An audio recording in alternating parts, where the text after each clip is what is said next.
que le Créateur de tout... Il y a plus de 10 000 ans de cela, que le Créateur de tout l'univers, du monde visible et invisible, a quitté le ciel pour la terre, en prenant la forme d'un serviteur, né d'une vierge femme, conçu par la vertu du Saint-Esprit. Jésus-Christ, malgré son apparence humaine, en lui habitait toute la plénitude de la divinité, parce qu'il n'était pas que le Fils de l'âme, il était aussi le Fils du Dieu vivant, celui que tous les anges des cieux adorent. Il est le seul envoyé de Dieu qui a apporté aux hommes la grâce et la faveur divine d'être sauvés et d'avoir, par la foi en son nom, la vie éternelle. Connaître le Fils de Dieu.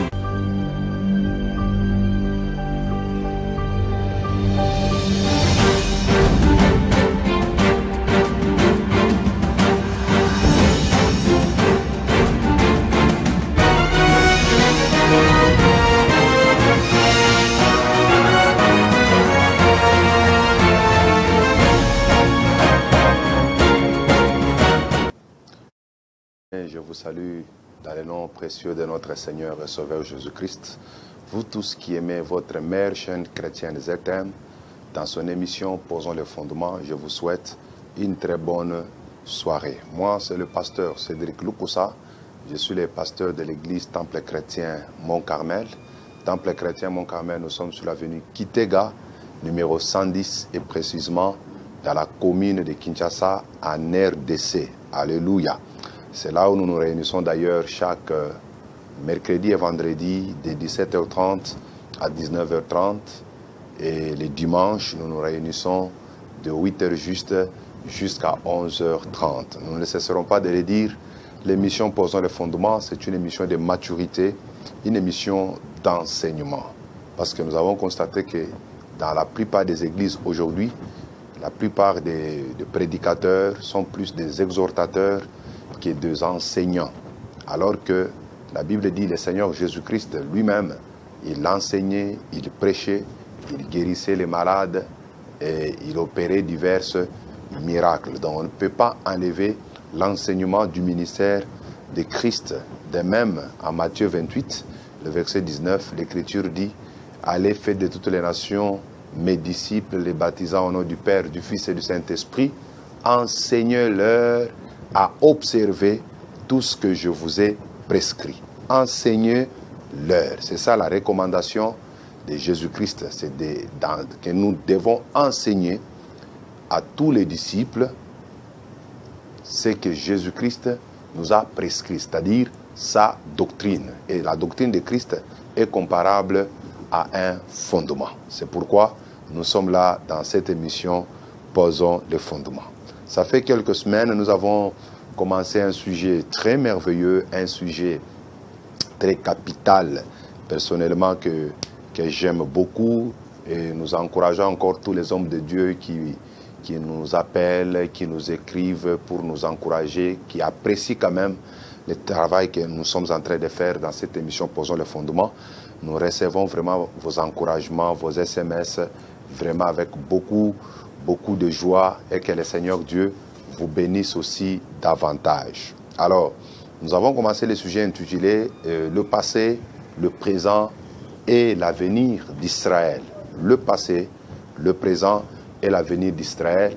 Et nous avons dit les chrétiens du temps de la fin, les chrétiens que nous sommes, des hommes de Dieu que Dieu est tenté de susciter à ce temps ici de la fin et qui ont une mission particulière venant du Seigneur, doivent s'intéresser au peuple d'Israël.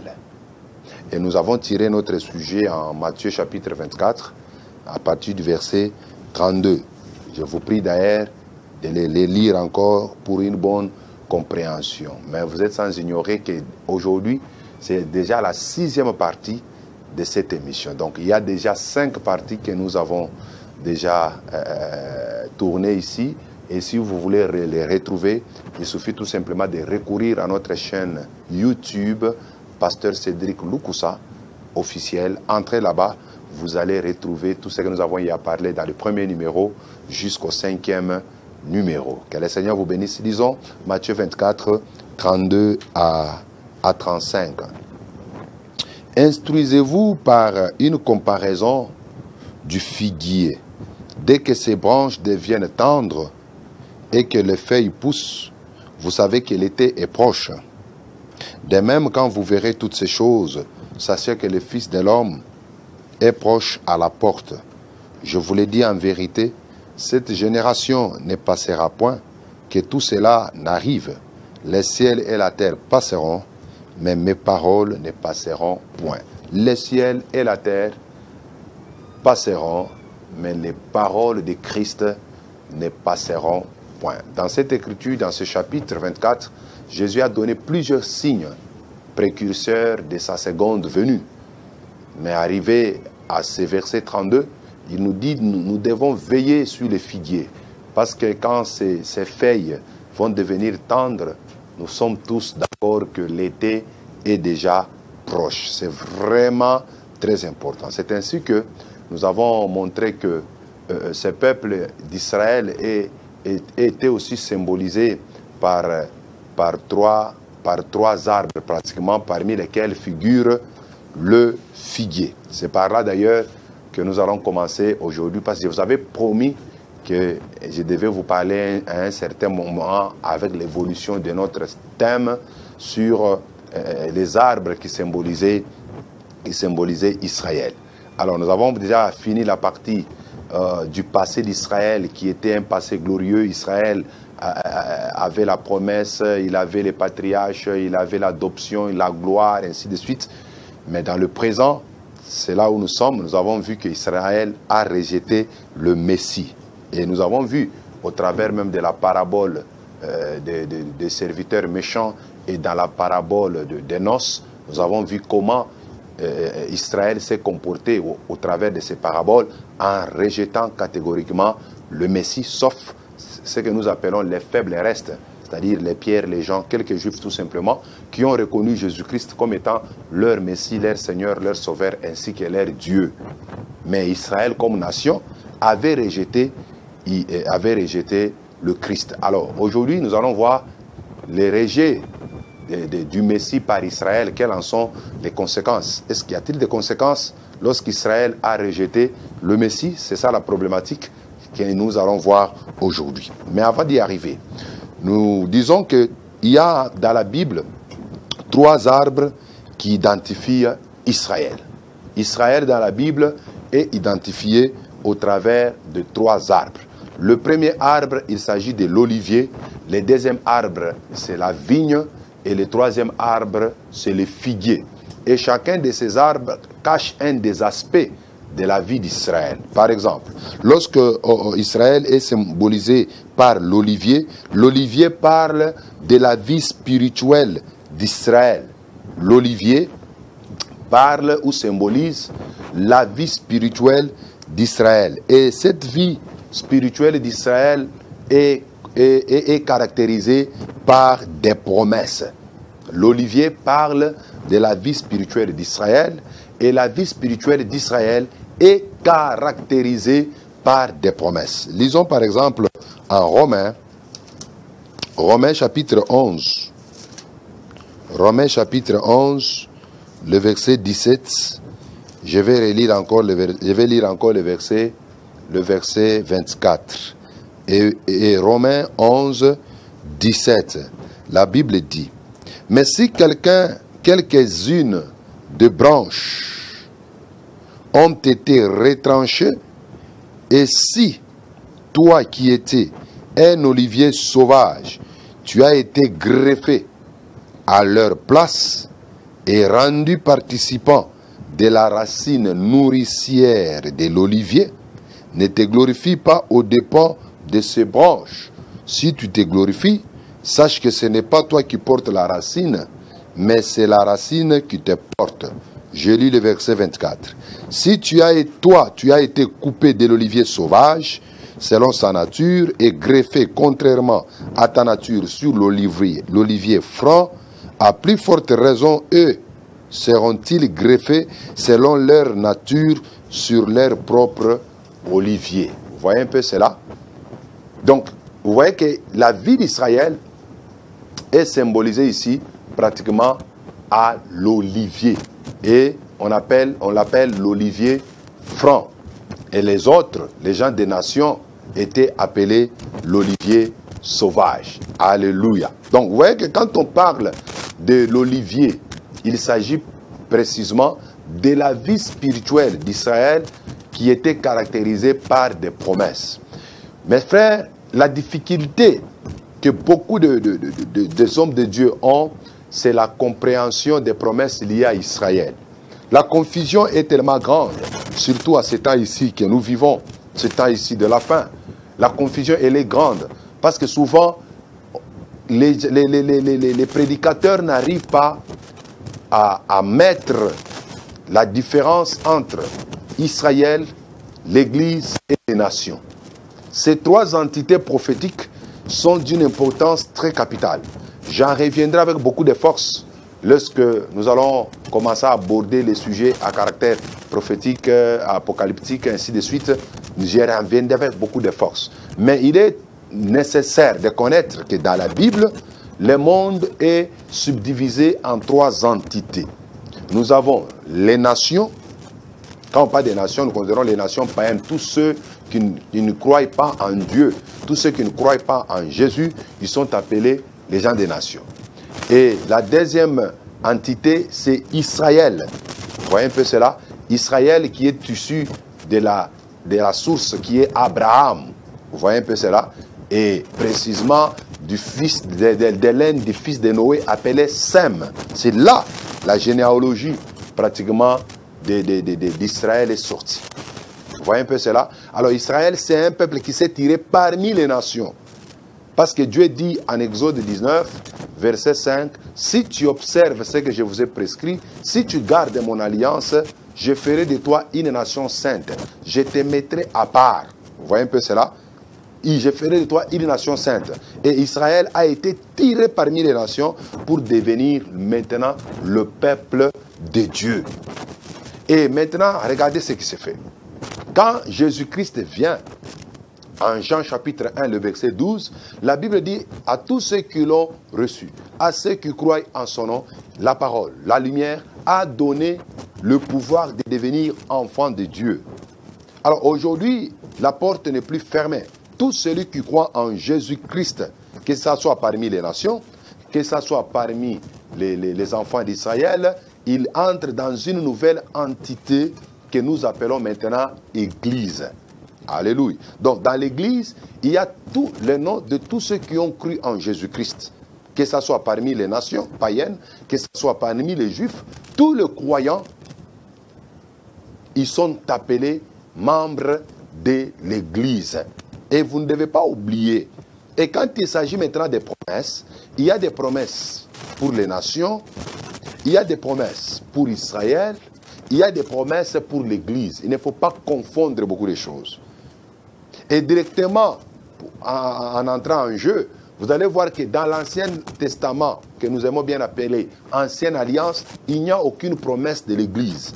Parce que l'Église était un mystère caché dans l'Ancien Testament. Aucun prophète de l'Ancien Testament n'a parlé de l'Église d'une manière claire. Parce que l'Église était un mystère. Si nous pouvons parler, faire sortir l'Église dans l'Ancien Testament, c'est dans les types, dans les images, mais pas dans la réalité. Parce que Jésus-Christ, il est celui qui a commencé à fonder son Église. N'oubliez pas Matthieu chapitre 16, à partir du verset 15, nous descendons jusqu'à 19, 20, au verset 18, je crois, il dit, tu es pierre sur ce roc, je bâtirai mon Église. C'est Jésus qui bâtit son Église. L'Église a commencé avec Jésus. Alléluia. Mais dans l'Ancien Testament, il n'y avait pas l'Église là-bas. Il n'y avait pas l'Église dans l'Ancien Testament. C'est Christ qui a commencé l'Église. Et celui qui est membre de l'Église, c'est celui qui est né de nouveau. Celui qui croit en Jésus, que tu sois parmi les nations païennes, que ce soit parmi les Juifs comme les Pierre, les Jean et les autres, ils font partie de l'Église. Vous voyez un peu cela? Ils font partie de l'Église. Nous aussi, les non-juifs, mais qui ont cru en Jésus-Christ, nous faisons partie de l'Église. Alors, Israël a des promesses différentes avec les promesses de l'Église et différentes avec les promesses des nations. Vous voyez un peu cela? Israël a ses propres promesses. C'est pourquoi, quand on parle même de la venue du prophète Élie, il ne s'agit pas d'une promesse de l'église d'aujourd'hui. C'est une promesse d'Israël. Dieu a promis Élie pour Israël. Ce n'est pas pour l'église. C'est pourquoi vous allez voir que cette prophétie-là est pour l'Ancien Testament. Ça n'a rien à faire avec l'église. Mais c'est une promesse qui concernait Israël. Par exemple, la promesse du rétablissement du temple. La promesse des jours de rafraîchissement. Vous voyez, la promesse du rétablissement de toutes choses. Ce n'est pas une promesse de l'Église. L'Église, aujourd'hui, elle est en pleine formation. C'est un temple spirituel qui est en pleine formation. On ne peut pas en même temps, on est tenté de construire, en même temps, on est tenté de rétablir, de restaurer. Non. On ne peut restaurer que ce qui est détruit. Alors que l'Église n'a jamais été détruite. L'Église est en pleine construction. C'est que des fois que nous voyons, ce sont des erreurs, c'est l'apostasie qui touche les églises locales. Mais la véritable église, l'épouse de Christ, l'église universelle, elle ne sera jamais infiltrée, elle ne sera jamais détruite. Elle n'a même pas besoin d'une restauration. Parce que c'est une épouse que Dieu est en train de préparer lui-même pour ce jour-là de l'enlèvement. Mais la promesse du rétablissement de toutes choses concerne Israël. Alléluia. C'est pourquoi nous disons que Israël est symbolisé comme l'olivier. Et l'olivier caractérise la vie spirituelle d'Israël. Alléluia. Le deuxième arbre qui représente Israël, c'est la vigne. Vous allez voir dans les Écritures, dans la Bible, on parle beaucoup de la vigne qui représente Israël. Mais la vigne parle de la vie religieuse d'Israël. La vigne parle de la vie religieuse d'Israël. Et cette vie religieuse d'Israël est caractérisée par l'histoire des temples. Quand on parle de la vie religieuse d'Israël, on fait référence à l'histoire des temples. Vous voyez un peu cela? C'est pourquoi vous allez voir, par exemple, quand on parle des temples, on voit l'habitation de Dieu en esprit. Alléluia. L'habitation de Dieu, la demeure de Dieu, la maison de Dieu, c'est ce qu'on appelle le temple. Et vous allez voir concernant l'histoire des demeures ou des maisons de Dieu, là ça avait commencé en Exode 25. Au verset 9, Dieu dit à Israël, à Moïse, dites aux enfants d'Israël qu'ils me donnent une offrande et vous me ferez un sanctuaire et j'habiterai au milieu de vous. Vous voyez? Et on a appelé ce sanctuaire-là le tabernacle. C'est là où Dieu habitait. C'est là où Dieu descendait dans cette nuée. Il descendait sur le tabernacle. Et quand la nuée était présente sur le tabernacle, tout Israël savait que Dieu est là à l'intérieur. Et personne ne pouvait entrer là-bas. Alléluia. Et après le tabernacle qui était une maison de Dieu portative, parce que quand il y avait les campements, on devait le construire. Et après, dans la marche, on devait les démonter. Et c'était les Lévites qui devaient prendre tous les matériaux du tabernacle. Et quand ils arrivaient quelque part pour camper, parmi les premières choses qu'Israël faisait, c'était de bâtir le tabernacle. Et c'était un mouvement qui s'est passé dans les déserts. Vous voyez un peu cela? Dans les déserts. Mais lorsqu'ils sont arrivés à Canaan, plusieurs années plus tard, il y a eu un homme, David a dit, je ne peux pas accepter que l'arche de Dieu, qui était le symbole même de la présence physique de Dieu, puisse rester dans la tente, pendant que moi, David, le roi, je dors dans une belle maison. Voilà un peu l'intention. Et David a tout préparé pour bâtir le temple. Mais Dieu lui a envoyé un prophète, c'est ce qu'on attend. Il lui a dit non, toi tu ne bâtiras pas le temple. Parce que celui qui bâtit le temple, il doit avoir les mains innocentes. Mais toi tu as le sang.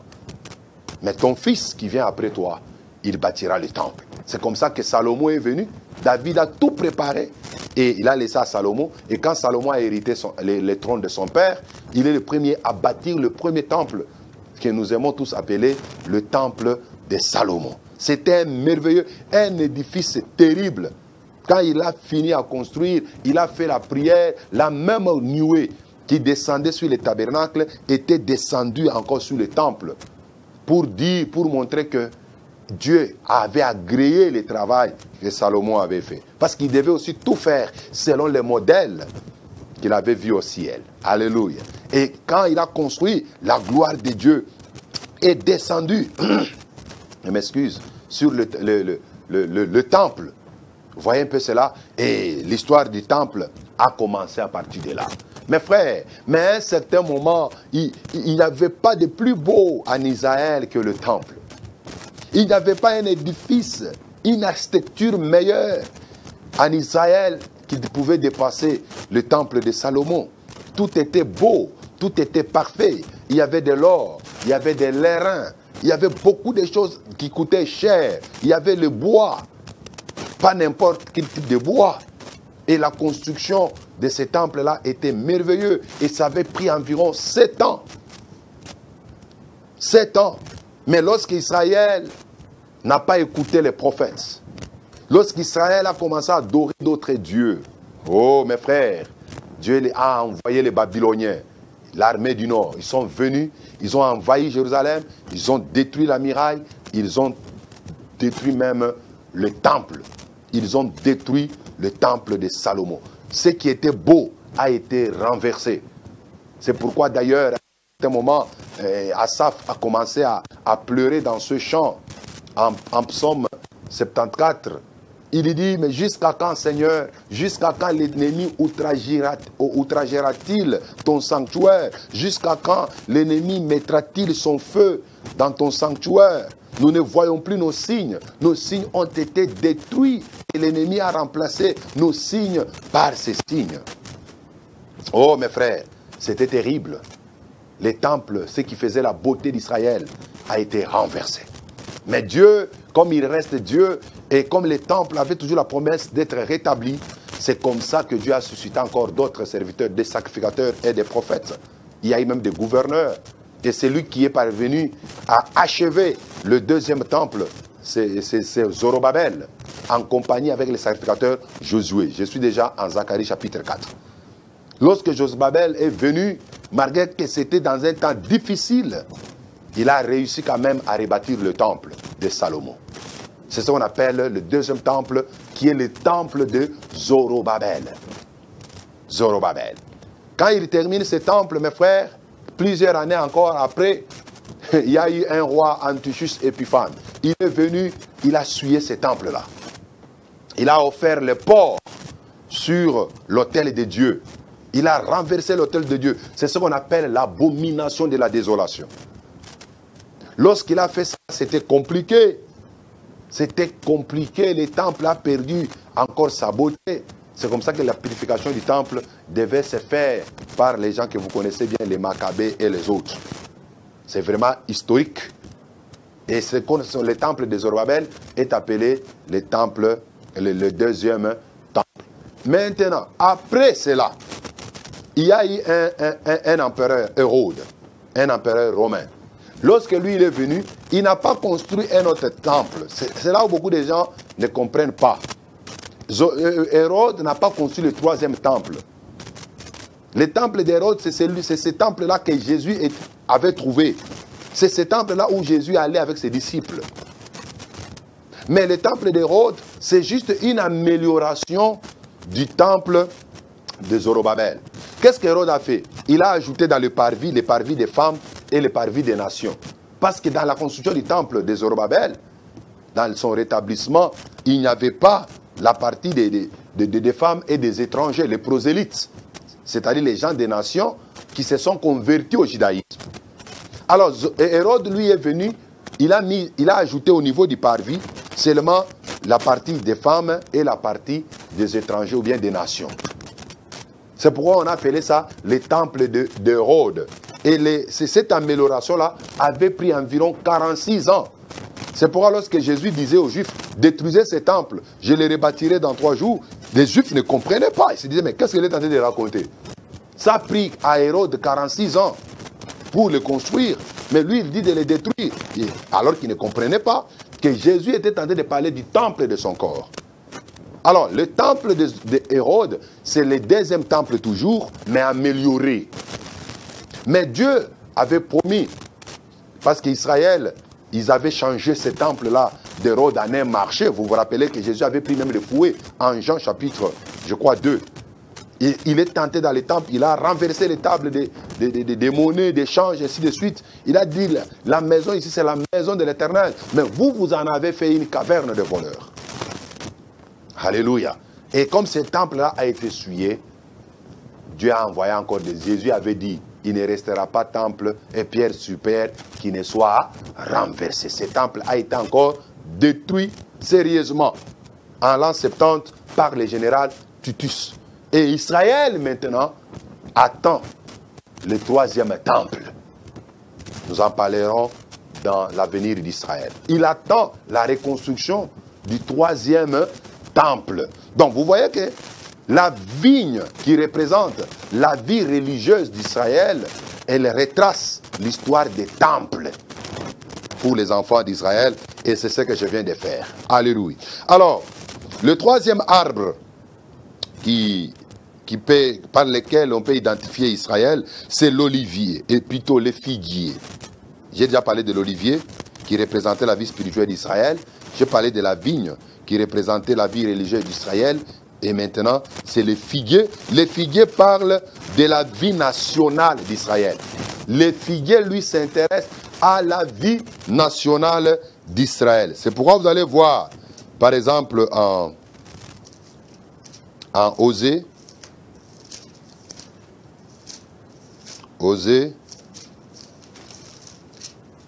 au chapitre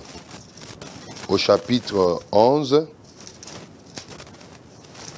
Osée chapitre 11, le verset 10. Plutôt, Osée chapitre 9, verset 10. Je m'excuse. Osée chapitre 9, verset 10. La Bible dit, « J'ai trouvé Israël comme des raisins dans les déserts. J'ai vu vos pères comme les prémices, comme les premiers fruits d'un figuier. » Vous voyez? Mais ils sont allés vers Baal Péor. Ils se sont consacrés à l'infâme idole. Ils sont devenus abominables comme le jet de l'air amour. Dieu dit, je considère vos pères comme étant les fruits des figuiers.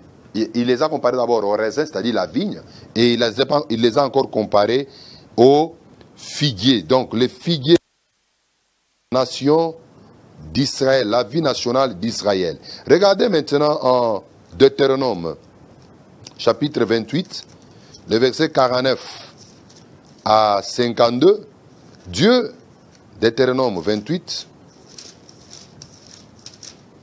49 à 52, Dieu dit, l'Éternel fera partir de loin, des extrémités de la terre, une nation qui fondra sur toi d'un vol d'aigle, et une nation dont tu ne comprendras point la langue, une nation au visage farouche, et qui n'aura ni respect pour les vieillards, ni pitié pour les enfants. Elle mangera le fruit de tes troupeaux, le fruit de ton sol, jusqu'à ce que tu sois détruit. Elle ne te laissera ni blé, ni mou, ni huile, ni portée de ton gros et de ton menu bétail, jusqu'à ce qu'elle t'ait fait périr. Elle t'assiégera dans toutes tes portes, jusqu'à ce que tes murailles tombent. Ces hautes et fortes murailles sur lesquelles tu auras placé ta confiance dans toute l'étendue de ton pays, ainsi de suite. Donc, vous voyez un peu, Dieu promet déjà à Israël que si tu ne m'obéis pas, Israël, je vais envoyer un peuple qui viendra te détruire. La désobéissance pour Israël amène la destruction. Dieu parle sur l'invention d'un peuple qui devait venir détruire Israël à cause de son obéissance. Et c'est pratiquement ce qui s'est fait en Joël chapitre 1er, les versets 4 à 7. Dans cette écriture, on nous montre 4 armées qui sont symbolisées par les insectes. 4 armées symbolisées par 4 insectes. Joël chapitre 1, le verset 4. Ce qu'a laissé les gazam, la sauterelle l'a dévoré. Ce qu'a laissé la sauterelle, les gélèques l'a dévoré. Ce qu'a laissé les gélèques, les asiles l'a dévoré. Réveillez-vous, ivrognes, pleurez, vous tous buveurs de vin, gémissez. Parce que le mou vous est enlevé de la bouche, car un peuple est venu fondre sur mon pays, puissant et innombrable. Il a les dents d'un lion, les mâchoires d'une lionne. Il a dévasté ma vigne. Retenez bien, il a dévasté ma vigne. Il a mis en morceaux mon figuier. Il a dépouillé et abattu les rameaux de la vigne en blanc, blanchi. Vous voyez? Le Seigneur parle au travers du prophète Joël que 4 insectes vont s'attaquer premièrement à la vigne. Deuxièmement, ils vont s'attaquer au figuier. J'aime bien les Écritures et la pression des Écritures. Mais pourquoi est-ce que ces insectes ne vont pas toucher à l'olivier? Mais ils vont s'attaquer à la vigne et ils vont s'attaquer au figuier. Nous avons dit l'olivier représente la vie spirituelle d'Israël qui est caractérisée par les promesses. Mais la vigne symbolise la vie religieuse d'Israël qui est caractérisée par l'histoire des temples. Et le figuier symbolise la vie nationale d'Israël. Israël comme étant une nation. Mais les 4 insectes vont s'attaquer à la vigne et ils vont s'attaquer au figuier. Et ces 4 insectes parlaient automatiquement des 4 empires mondiaux qui devaient attaquer Israël. Et le premier empire, ça, je suis dans le livre de Daniel chapitre 2, la vision de la statue, et Daniel chapitre 7, la vision des 4 animaux féroces. On peut mettre les 2 visions ensemble. Alors, le premier animal, il parlait de Babylone, l'empire de Babylone. Et c'était les lions. Il y avait le deuxième animal qui symbolisait l'empire des Mèdes et Perses. C'était le léopard. Et le troisième animal symbolisait l'empire grec avec Alexandre le Grand. C'était l'ours. Et il y avait le 4e animal le plus épouvantable qui était pratiquement un monstre. C'était l'empire romain. Ces 4 empires, lorsqu'ils ont fondu sur Israël, ils ont détruit la vie, c'est-à-dire les temples. C'est pourquoi lorsque le roi Nabuchodonosor, en Daniel chapitre 1, commencé par le chapitre 1er et 2, lorsqu'il a attaqué Jérusalem, la première des choses qu'il a fait, il a renversé le temple, il a détruit le temple. C'est parmi les choses qu'il a fait. Il a détruit le temple. Il s'est aussi attaqué à la vie nationale d'Israël, parce que la vie nationale d'Israël, Israël était entouré par un mur. Il a détruit le mur, il a détruit le temple. Et tous ces royaumes, leurs objectifs, c'était de s'attaquer à la vie nationale d'Israël et aussi s'attaquer au temple. Ils s'attaquaient à Jérusalem, ils s'attaquaient aussi au temple. Alléluia. Ils ont détruit. Pourquoi? Parce qu'Israël a désobéi. Rappelez-vous, Jérémie 25 avait beaucoup parlé. Israël a commencé à devenir idolâtre. Dieu les a envoyés Jérémie. Ils n'ont pas écouté Jérémie. Alors Jérémie leur dit, vous irez en captivité à Babylone pendant 70 ans. Et c'est ce qui était arrivé. Israël s'est retrouvé en captivité pendant 70 ans sous la domination des Babyloniens. Sous la domination des Babyloniens. Ce peuple a détruit la ville. Il a détruit même le temple. Le figuier a été détruit, la vigne a été détruite. Mais ces 4 insectes ne pouvaient pas aller toucher à l'olivier. Pourquoi? Parce que l'olivier cache la vie spirituelle d'Israël caractérisée par des promesses. Malgré que le temple était détruit, malgré que la nation d'Israël était détruite, parce que plusieurs ont été pris en captivité, mais les promesses de Dieu sont demeurées sur Israël. Oh mon frère, laisse-moi t'exhorter encore ce soir. L'ennemi peut toucher à ta vie, mais il ne peut pas toucher aux promesses de Dieu qui sont sur toi. L'ennemi a renversé Israël, il a renversé Jérusalem, la muraille, ils ont renversé les temples, mais ils n'ont pas renversé les promesses, parce que les promesses de Dieu persistent encore, subsistent encore sur ce peuple. Les promesses du rétablissement, ça existe encore. Les promesses du rétablissement existaient encore. Alléluia, j'aime bien le Seigneur. Et le seul espoir pour le peuple d'Israël, c'était l'arrivée du Messie. Waouh! L'arrivée du Messie. Si Dieu les a déjà dit, le Messie viendra, le Shiloh, il viendra. L'arrivée de la promesse du Messie avait commencé il y a très longtemps. Rappelez-vous, en Genèse chapitre 3, le verset 15, Dieu a dit, la postérité de la femme écrasera la tête du serpent. C'est la promesse du Messie qui entre déjà en jeu. Cette promesse a marché jusqu'à Abraham, jusqu'à Noé. Noé, elle est entrée en Sem. À partir de Sem, la promesse a pris la trajectoire d'Abraham. Arrivé à Abraham, la promesse est allée en Isaac. En Isaac, la promesse est allée en Jacob. De Jacob, la promesse est allée en Judas. C'est pourquoi en Genèse, chapitre 49, le verset 10, on nous dit que le sceptre ne s'éloignera pas de Judas. Alléluia. Judas recevra les hommages de tes frères. C'était la promesse du Messie. Alléluia. Elle a marché en Judas. Et à partir de Judas, elle a continué sa marche. Elle est allée jusqu'en Boaz. La promesse entre en Boaz. À partir de Boaz, la promesse sort. Elle continue sa marche jusqu'en David. Et elle marche, elle continue encore. À partir de David, elle entre encore. C'est Salomon. Elle continue sa marche jusqu'à Marie. Waouh! Le Messie.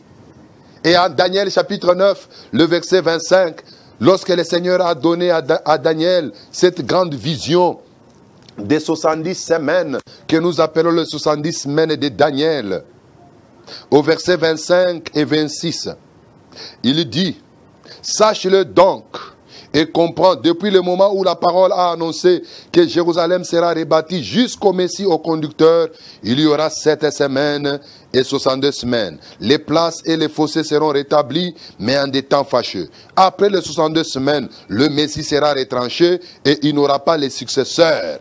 Le Messie sera retranché et il n'aura pas de successeurs. Waouh! Le Messie. Depuis que la parole a commencé, jusqu'au conducteur, au Messie, il y a 7 semaines et 62 semaines. C'est un sujet très grand, très vaste. Nous en parlerons. Nous sommes là, posons les fondements. Il y a beaucoup de choses à parler. Alléluia. Nous allons revenir sur les 70 semaines de Daniel. Mais mon problème, je voulais tout simplement mentionner que la promesse du Messie, Daniel en avait aussi parlé.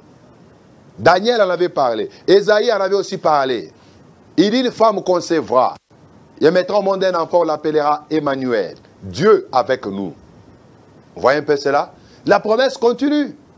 Mais Daniel nous précise, même le moment précis de la venue du Messie. Avec les calculs, ça tombe exactement à l'année que Daniel avait donnée. Elle tombe à la 69e semaine. Le Messie arrive. Mais lorsque le Messie arrive, il est baptisé par Jean à Matthieu 3. Jean dit, il faut que moi je diminue et que lui croisse, suivez-le. Les Juifs n'ont pas écouté. Ils n'ont pas suivi Jésus. Alléluia. Lorsque Jésus est venu, il était venu avec l'espoir de trouver le fruit du figuier. Parce qu'en Luc, chapitre 13, les versets 6 à 9, on nous présente un figuier. Jésus venait pour manger le figuier. Mais malheureusement, le figuier n'avait pas de fruits. Et la Bible dit, ce n'était pas à sa saison. Ce n'était pas la saison des figues. Mais Jésus n'a pas regardé ça. Il a maudit le figuier. Et le figuier a séché des feuilles jusqu'aux racines. Nous avons dit ces figuiers-là, ils parlaient de la nation d'Israël.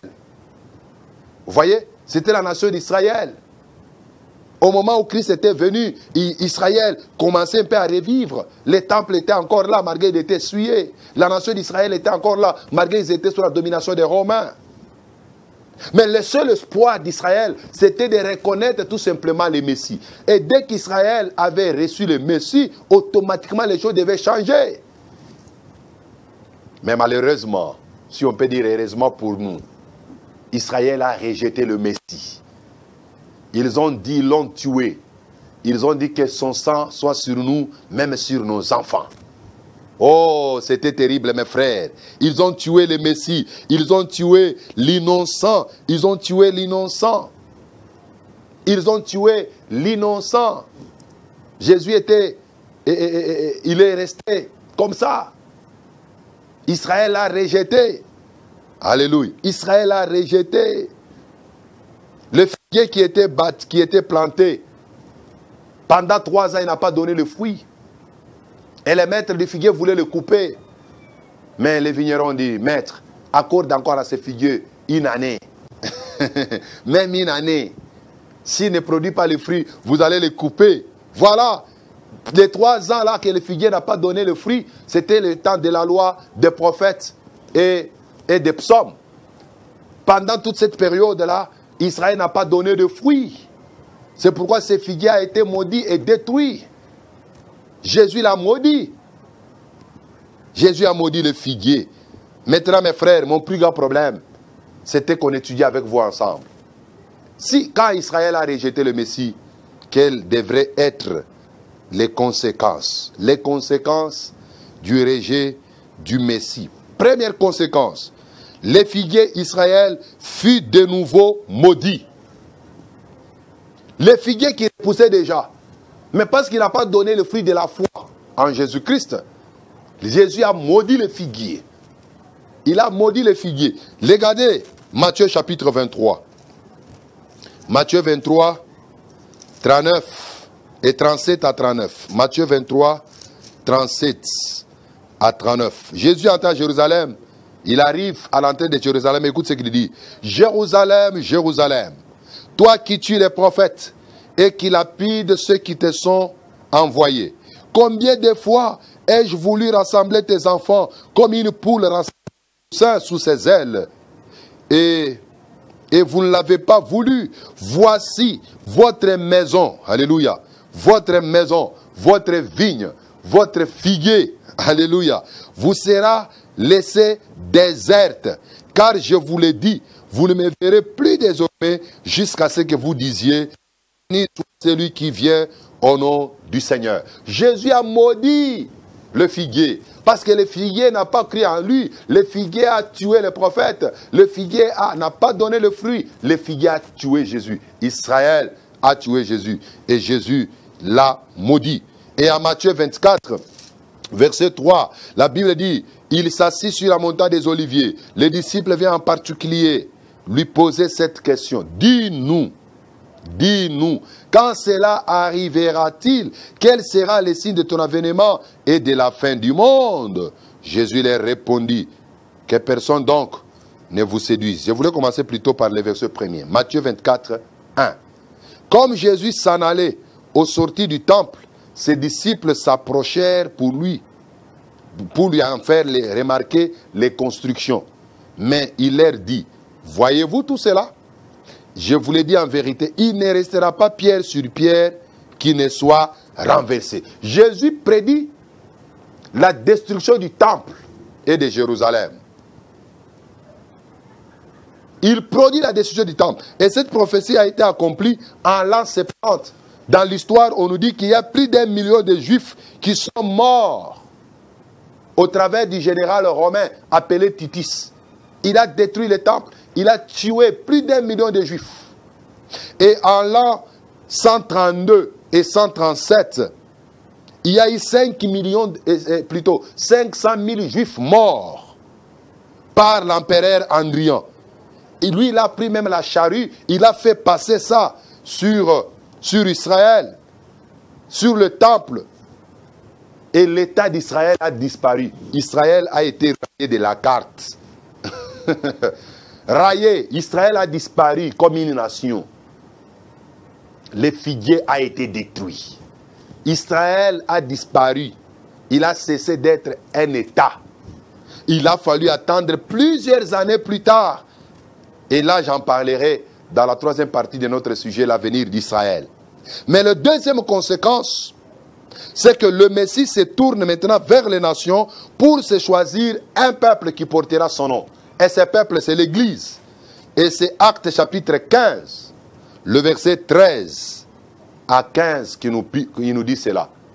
Dieu, il a d'abord tourné son regard parmi les nations pour se choisir un peuple qui porterait son nom. Et après, il reviendra pour les relever la tente de David. Vous voyez dans cette promesse, dans cette écriture, il y a la promesse du relèvement de la tente de David. Et quand on parle de la tente de David, il s'agit du royaume d'Israël. Il s'agit du royaume d'Israël. Il y a la promesse du rétablissement. Mais pour le moment, parce qu'Israël a rejeté Dieu, a rejeté Jésus, Jésus s'est tourné vers les nations que nous sommes. C'est ça Jean 1, 12 et 13. Elle est venue chez les siens ne l'ont pas reçue. Mais à tous ceux qui l'ont reçu, à ceux qui croient à son nom, elle a donné le pouvoir de devenir enfant de Dieu. Tout celui qui croit en Jésus présentement, il a reçu, il a le pouvoir d'être enfant de Dieu. Et nous sommes membres de l'Église. C'est pourquoi jusqu'à aujourd'hui, Dieu est en train de travailler encore avec son Église. Il travaille avec l'Église. Dieu ne travaille pas avec Israël pour le moment. Il travaille avec l'Église, mais il n'a pas oublié Israël. C'est comme Moïse. Lorsqu'il a été rejeté par ses frères, vous vous rappellerez en Exode chapitre, je crois chapitre 2 et 3, Moïse a été rejeté par ses frères. Ils ont dit, qui t'a établi juge sur nous? Ils l'ont rejeté. C'est comme ça que Moïse a fui chez les Mandianites. Alléluia. Moïse a fui chez les Mandianites. Et quand il est arrivé chez les Mandianites, il a pris pour femme Séphora. Séphora. Moïse qui est le type de Christ, l'image de Christ. Lorsque Christ, Moïse, a été rejeté par ses peuples, il est allé chez les Mandianites, les non-juifs, les nations. C'est là où il a pris la femme Séphora, l'église que nous sommes.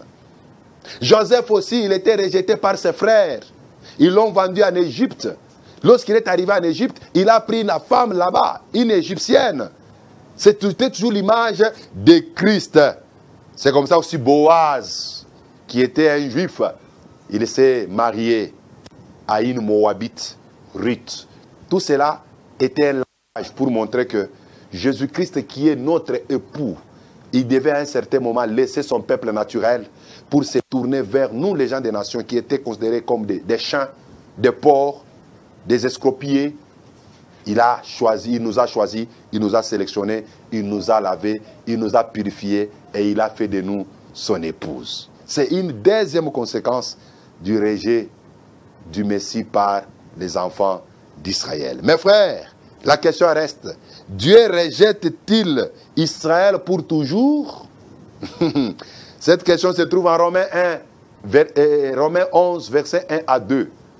Dieu rejette-t-il son peuple pour toujours? Nous allons répondre à cette question la prochaine fois. Et d'ailleurs, à partir de la prochaine fois, nous allons attaquer maintenant la troisième partie de notre sujet, l'avenir d'Israël. Ce soir, personnellement, je suis énormément édifié et je crois qu'il en est de même pour vous qui nous avez suivis ce soir. Que le Seigneur vous bénisse abondamment. Moi, c'est le pasteur Cédric Lukusa, pasteur de l'église Temple Chrétien Mont-Carmel. Nous sommes sur l'avenue Kitega, numéro 110, dans la commune de Kinshasa. La référence est croisement de la grande avenue Kasavubu et Kitega. Et au numéro 110, c'est là où nous nous réunissons chaque mercredi et vendredi, de 17h30 à 19h30. Et les dimanches, c'est de 8h juste jusqu'à 11h à 11h30. Veuillez aussi nous écrire sur nos numéros WhatsApp. Écrivez, posez des questions là où vous n'avez pas compris. Nous sommes toujours disposés pour vous répondre. Sinon, suivez-nous aussi sur la chaîne YouTube Pasteur Cédric Lukusa officiel et sur notre page Facebook. Entrez, visitez la chaîne. N'oubliez pas de vous abonner. Vous allez trouver toutes les émissions que nous avons déjà eu à tourner dans cette émission Posons le fondement. Ne manquez pas la rediffusion pour le samedi prochain à 20h. À partir de 20h juste, c'est la rediffusion. Si vous nous avez suivis en direct, je vous en supplie encore de nous suivre les lundis en direct à partir de 15h30. À mon nom personnel et au nom de toute l'équipe technique des ZM et au concepteur de cette émission, M. Serge Katoumoua, je vous souhaite une très belle soirée avec le Seigneur. Amen.